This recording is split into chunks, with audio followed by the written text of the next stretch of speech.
مرتا إن برتيت English that easy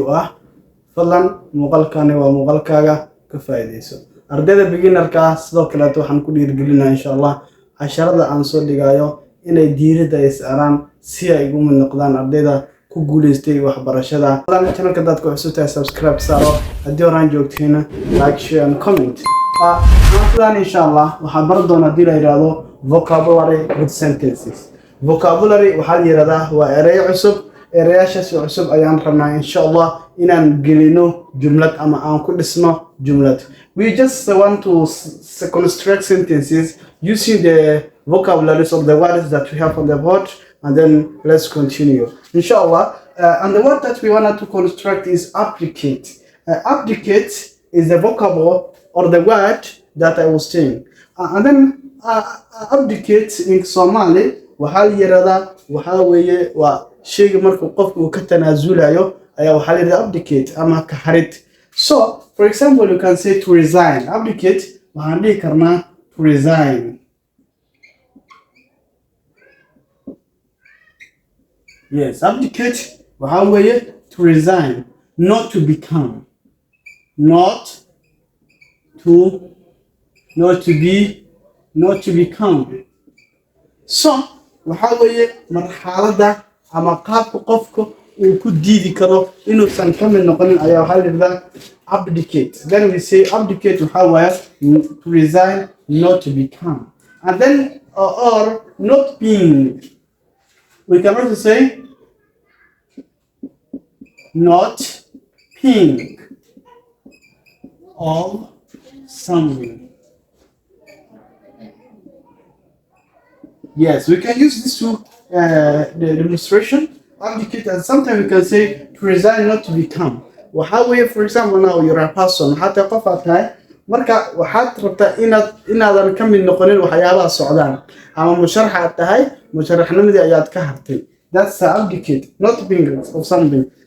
مت عادية نكمل نقولين شيء so then abdicate وحال عني وحاول وكهرتان أيها وحال يرضى abdicate then example in a sentence مركا فيرنو وحالنا هاي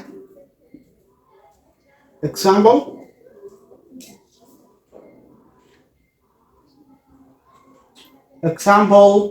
in a sentence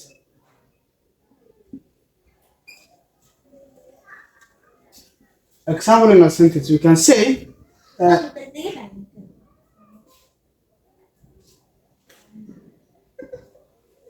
oui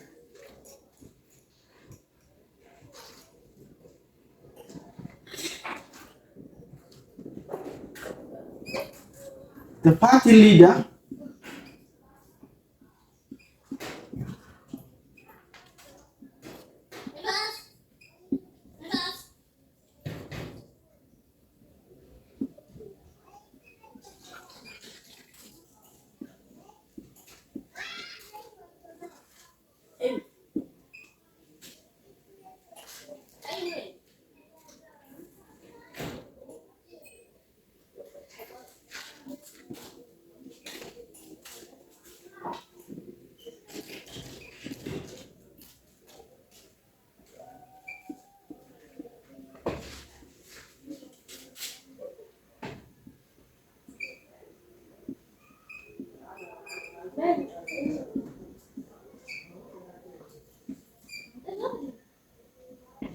So, this is an example in a sentence. Here we have abdicated. جملة أيام جنيني وحنا عليه abdicate وحنا عليه وحاوايو وكهرتان to resign يعني شيء مركي قف وكهرايو وسن اسكو ديني إنه أترتمه أما إنه سن كسو موقن أما إنه سن استجين أيوة حاليا abdicate means to resign or not being. So, not being or to resign, not to be, not to become. To resign, not to become, yes? And then we can also see here, not being of something. إنه سنكمل نقولين شيء guys. Okay, جملة أيام كل سنة. جملة دي وحيلا ذا مكسداتن. وحيلا ذا هاي the party leader advocated not to contest for the presidential. So the party leader يعني قدونك أما هجاميها حسبك abdicated wuxuu ka haray wuxuu ka joogsaday not contest inuu si uusan u tartamin for the presidential madaxweynenimada so hogaamiye xisbigaas wuxuu ka haray inuusan u tartamin xisbiga oo uusan noqonin madaxweyne oo ka imaaday xisbigaas oo uu gudoomiye u ahaa marka saadaradeed ayaan waxaan u isticmaalnay abdicate so abdicate waxaan leeyahay waa ka haritaan so thank you very much